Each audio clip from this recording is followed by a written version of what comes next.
Price the Lord எல்லாருக்கும் வணக்கங்க. எதுக்குடா இவ இப்படி சிங்க்ல போய் கோலம் போட்டுட்ருக்கா அப்படின்னு தானே யோசிக்கிறீங்க. அது எதுக்கு அப்படிங்கிறதையும் அதோட கூட சூப்பரான கிளீனிங் டிப்ஸையும் தாங்க இந்த வீடியோவில் வந்து நம்ம பார்க்க போகிறோம். எல்லாமே ரொம்ப ரொம்ப ரொம்ப சிம்பிளாக இருக்கும் அண்ட் ரொம்பவும் யூஸ்ஃபுல்லாகவும் இருக்கும். இதெல்லாம் தெரிஞ்சுக்கிட்டீங்க அப்படின்னா கண்டிப்பாக உங்கள் கிச்சன் வந்து ரொம்பவே பளிச்சுன்னு இருக்குங்க. ஃபர்ஸ்ட் டிப் என்ன அப்படிங்கிறத பார்த்தலாம். இந்த மாதிரி குட்டி உரல் வந்து கண்டிப்பாக எல்லாருமே யூஸ் பண்ணுவாங்க. இதை யூஸ் பண்ணாத வீடுங்கிறது எதுவுமே இருக்காது. ஏன்னா அதிகமான பேர் இதை வாங்கி யூஸ் பண்ணிகிட்டு இருக்கோம்.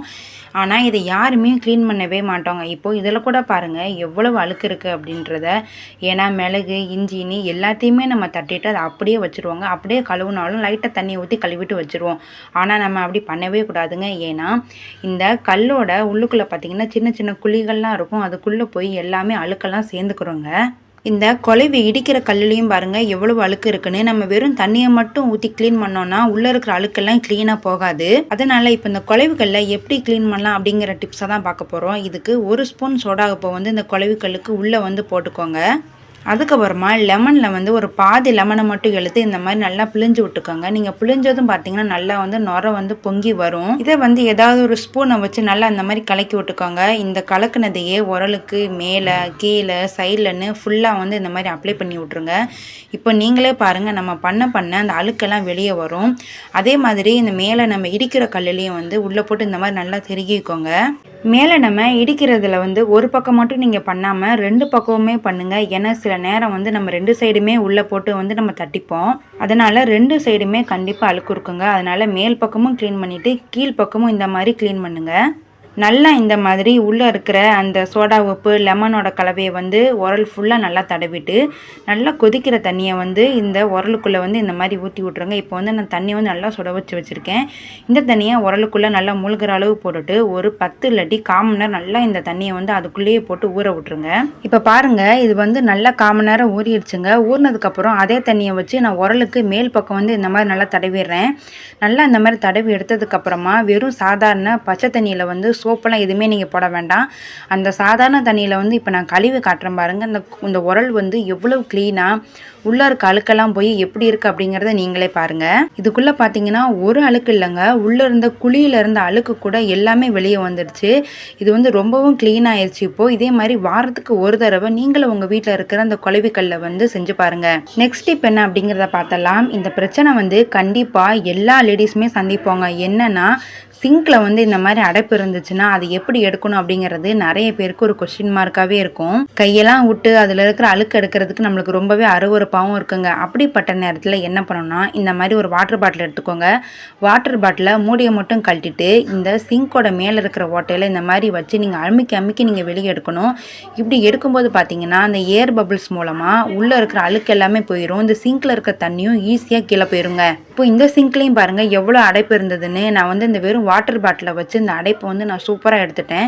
உங்கள் வீட்லேயும் இந்த மாதிரி வந்து சிங்க்கை வந்து அடைச்சி போய் தண்ணி போகாமல் இருந்ததுன்னா ஒரே ஒரு வாட்டர் பாட்டில் போதுங்க. உங்கள் சிங்கில் வந்து நீங்கள் கையே படாமல் தண்ணியெல்லாம் வெளியே கொண்டு போயிடலாம். கண்டிப்பாக இந்த டிப்ஸ் வந்து நிறைய லேடிஸ்க்கு வந்து ரொம்பவே யூஸ்ஃபுல்லாக இருக்குங்க. ஸோ மறக்காமல் இந்த வாட்டர் பாட்டிலை வச்சு இந்த ஐடியாவை நீங்கள் ட்ரை பண்ணி பாருங்கள். நெக்ஸ்ட் டிப் என்ன அப்படிங்கிறத பார்த்துடலாம். அடுத்ததாக நம்ம அதிகமாக க்ளீன் பண்ணாத ஒரு ஐட்டம் எது அப்படின்னு பார்த்தீங்கன்னா இந்த மாதிரி கத்திகளும் காய் சீவுறதும் தோல் சீவுறதையும் நம்ம அதிகமாக க்ளீன் பண்ணவே மாட்டோங்க. அப்படி இருக்கிற இந்த மாதிரி கத்தியையும் காய் சீவுறதையும் தோல் சீவுறதையும் எப்படி க்ளீன் பண்ணலாம், எப்படி அதில் இருக்கிறதான கரைகள் எல்லாத்தையும் நீக்கலாம் அப்படிங்கிறத நம்ம பார்க்கலாங்க. இதுக்கும் ஒரு சின்ன பிளேட் எடுத்துக்கோங்க. அந்த பிளேட்டில் கொஞ்சமாக சோடா உப்பு போட்டுக்கோங்க. நம்ம வந்து ஃபஸ்ட்டு செஞ்ச அதே ப்ராசஸ் தான். அதே மாதிரி கொஞ்சமாக லெமன் ஊற்றிக்கோங்க. லெமன் ஊற்றிட்டு நல்லா அந்த கலவையை கலந்துட்டு இந்த கலவையை நம்ம வச்சுருக்க கத்தி அந்த காய் சீவுறது தோல் சீவுறது எல்லாத்துலேயுமே ஒரு ப்ரெஷ்ஷை வச்சு இந்த மாதிரி ஃபுல்லாக அப்ளை பண்ணி விட்ருங்க. இப்போ பாருங்கள் நான் வச்சுருக்கிற கத்தியில் அப்புறம் இந்த காய்கறி சீவுறதில் பார்த்தீங்கன்னா எல்லாத்துலேயுமே நிறைய அழுக்கு இருக்குங்க. துரு பிடிச்சிருக்கு. காய் சீவுனது எல்லாமே சரியாக கழுவி போகாதனால எல்லாமே அப்படியே படிஞ்சு போயிருக்குங்க. அது எல்லாத்தையுமே இப்போ சூப்பராக இந்த சோடா உப்பும் லெமனும் வந்து நம்மளுக்கு அழகாக க்ளீன் பண்ணி கொடுத்துரும். அதிகமான அழுக்கு பார்த்தீங்கன்னா இந்த காய் துருவம்ல இதில் தாங்க இருக்குது. நிறைய இதில் வந்து சோடா உப்பு அப்ளை பண்ணிடுறேன். ஏன்னா கீழெல்லாம் நல்லா துரு பிடிச்சி போய் இருக்குங்க. அந்த துருவெல்லாம் போகணும்ல.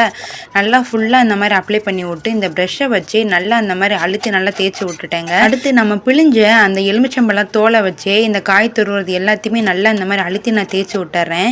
ஏன்னா அப்போ தான் அதில் இருக்கிற துரு எல்லாமே நல்லா நம்மளுக்கு ரிமூவ் ஆகும். ப்ரெஷ்ஷை வச்சு இந்த கத்தி எல்லாத்தையுமே நான் எங்கனங்கன கரை இருக்கோ அழுக்கு இருக்கோ அது எல்லாத்தையுமே நல்லா அழுத்தி இந்த மாதிரி தேய்ச்சிட்டு ஒரு 1/4 மணி நேரம் நல்லா அப்படியே ஊற வச்சுட்டேங்க. ஊற வச்சதுக்கு அப்புறமா ஒரு பெரிய தட்டை எடுத்துக்கோங்க. அந்த தட்டில் நம்ம ஊற வச்ச அந்த கத்தி எல்லாத்தையுமே போட்டுட்டு தண்ணியை நல்லா சுட வச்சு அந்த தண்ணியை வச்சு நம்ம கழுவணும். இப்போ நான் ஊற வச்ச எல்லாத்தையுமே இந்த மாதிரி ஹாட் வாட்டர் ஊற்றி நல்லா கழுவிட்டேங்க. இப்பயே உங்களுக்கு நிறைய டிஃப்ரெண்ட் தெரியும். எப்படி பலன்னு மின்னுது அப்படின்னு நீங்களே பாருங்கள்.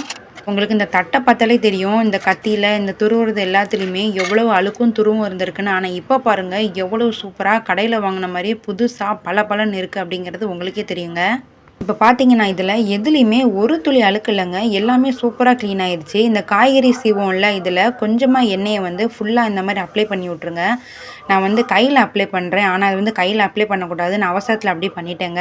ஒரு சின்ன துணியை எண்ணெயில் நினச்சி இந்த காய்கறி துருவுறதில் ஃபுல்லாக வந்து அப்ளை பண்ணி வச்சிட்டிங்கன்னா இதில் துருவே ஏறாமல் அப்படியே புதுசாகவே எப்பயுமே இருக்குங்க. நெக்ஸ்ட் இப்போ என்ன அப்படிங்கிறத பார்த்துடலாம்.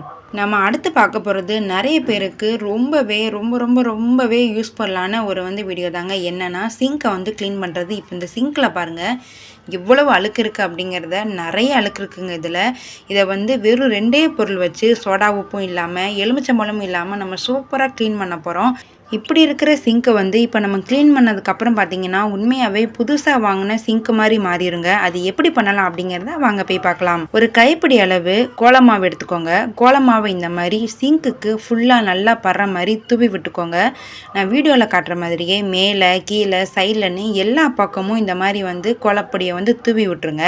அடுத்து இந்த மாதிரி கம்பி நாரில் நம்ம வீட்டில் ஷாம்பு வச்சுருப்போம்ல, அதில் ஒரு ஷாம்பில் பாதியை மட்டும் இந்த மாதிரி ஊற்றிட்டு சிங்கை வந்து நல்லா தேய்க்க ஆரம்பிச்சிடலாங்க. தண்ணியே கொஞ்சம் கூட விடக்கூடாது. ஏன்னா ஃபஸ்ட்டு நம்ம கோலப்பொடி போட்டிருக்கோம்ல, அந்த கோலப்பொடியிலேயே அந்த நரன்னு இருக்குல்ல, அதை வச்சு அந்த ஷாம்பில் இருக்கிற நுரையும் வச்சு நம்ம அழகாக வந்து ஃபுல்லாக ஃபஸ்ட்டு தேய்ச்சி எடுத்துடணும். இதை வச்சு எவ்வளோ தூரம் தேய்க்க முடியுமோ நல்லா தேய்ச்சிடலாம். கீழே இருக்கிற அந்த ஜல்லடை அது எல்லாத்தையுமே இந்த கம்பி நாரை வச்சு ஃபஸ்ட்டு தண்ணியே ஊற்றாமல் நல்லா அழுத்தி இந்த மாதிரி தேய்ச்சி விட்ருங்க. ஒருவேளை உங்களுக்கு இந்த மாதிரி கை வச்சு தேய்க்கிறதுக்கு ஒரு மாதிரி சங்கடமாகவும் அருவருப்பாகவும் இருக்குது அப்படின்னா கையில் வந்து கவர் போட்டுக்கோங்க. கவர் போட்டுட்டு அதுக்கப்புறமா அந்த நாரை வச்சு நல்லா அந்த மாதிரி தேய்ச்சிக்கோங்க. அடுத்து நம்ம கொஞ்சமாக மட்டும் தண்ணி ஊற்ற போகிறோம். தண்ணியை ஊற்றிட்டு திரும்பவும் நாரை வச்சு நல்லா அழுத்தி தேய்ச்சி விட்றலாம். இப்போ பாருங்கள், இப்போ தான் நல்லா நுர வர ஆரம்பிக்கும். ஏன்னா நம்ம தண்ணி ஊற்றிருக்கோம்ல, நம்ம ஷாம்பு போட்டிருக்கனால இப்போ தான் நல்லா நுர வரும். நல்லா அந்த மாதிரி நல்லா அழுத்தி தேய்ச்சிருங்க. தேய்ச்சதுக்கப்புறமா இப்போ தண்ணியை ஊற்றி நான் க்ளீன் பண்ணி காட்டுறேன் பாருங்கள் எப்படி இருக்குது அப்படிங்கிறத. கண்டிப்பாக இதை பார்க்கும்போதே உங்களுக்கு நிறைய டிஃப்ரெண்ட் இப்போவே தெரிஞ்சிருந்துருக்குங்க. நம்ம ஃபஸ்ட்டு பார்க்கும்போது இந்த சிங்க் எப்படி இருந்ததும் இப்போ நம்ம நல்லா கோலப்பொடியும் ஷாம்பையும் வச்சு தேய்ச்சதுக்கப்புறமா எப்படி இருக்குது அப்படிங்கிறதும் கண்டிப்பாக உங்களுக்கே டிஃப்ரெண்ட் தெரிஞ்சிருக்குங்க. இதுக்கப்புறமா மீதம் இருக்கிற ஷாம்பில் கொஞ்சமாக எடுத்துகிட்டு வேறு எதுவுமே சேர்க்காம இந்த மாதிரி இன்னும் ஒரு தடவை மட்டும் இந்த சிங்கை வந்து நல்லா நாரை வச்சு நல்லா அழுத்தி தேய்ச்சி விட்ருங்க. இப்போ நம்ம தண்ணி ஊற்றி மட்டும் பார்ப்போம். பாருங்களேன், புது சிங்க் மாதிரியே சூப்பராக பலன்னு மின்ன ஆரம்பிச்சிருங்க. இப்படி நம்ம சிங்க்கு க்ளீன் பண்ணுறதுக்கு சோடா உப்பு போடலைங்க, லெமன் யூஸ் பண்ணலை, வெறும் கோலப்பொடியும் ஷாம்பையும் மட்டுமே வச்சு நம்ம சூப்பராக வந்து சிங்கை வந்து க்ளீன் பண்ணிட்டோம். கீழே இருக்கிற இந்த ஜல்லடையை கூட பாருங்கள் எவ்வளவு சூப்பராக அது பலன்னு க்ளீனாக இருக்குது அப்படிங்கிறது உங்களுக்கே தெரியுங்க. கண்டிப்பாக வந்து நீங்களும் இனிமேல் சிங்கு கழுவும்போது இந்த மாதிரி கோலப்பொடியும் ஷாம்பு மட்டுமே போட்டு நீங்கள் வந்து சிங்கை கழுவி பாருங்கள். கண்டிப்பாக நீங்கள் ரொம்பவே ஆச்சரியப்படுவீங்க. அவ்வளோதான் ஃப்ரெண்ட்ஸ், இன்றைக்கி நீங்கள் பார்த்த இந்த க்ளீனிங் டிப்ஸ் எல்லாமே கண்டிப்பாக உங்களுக்கு ரொம்பவே யூஸ்ஃபுல்லாக இருந்திருக்குங்க. ஏதாவது ஒன்றாவது உங்களுக்கு பிரயோஜனமாக இருந்திருக்கும் அப்படிங்கிறத நான் நம்புகிறேங்க. அடுத்து இதே மாதிரி வேறொரு டிப்ஸோட நான் உங்களை மீட் பண்ணுறேங்க. தேங்க்யூ ஃபார் வாட்சிங்.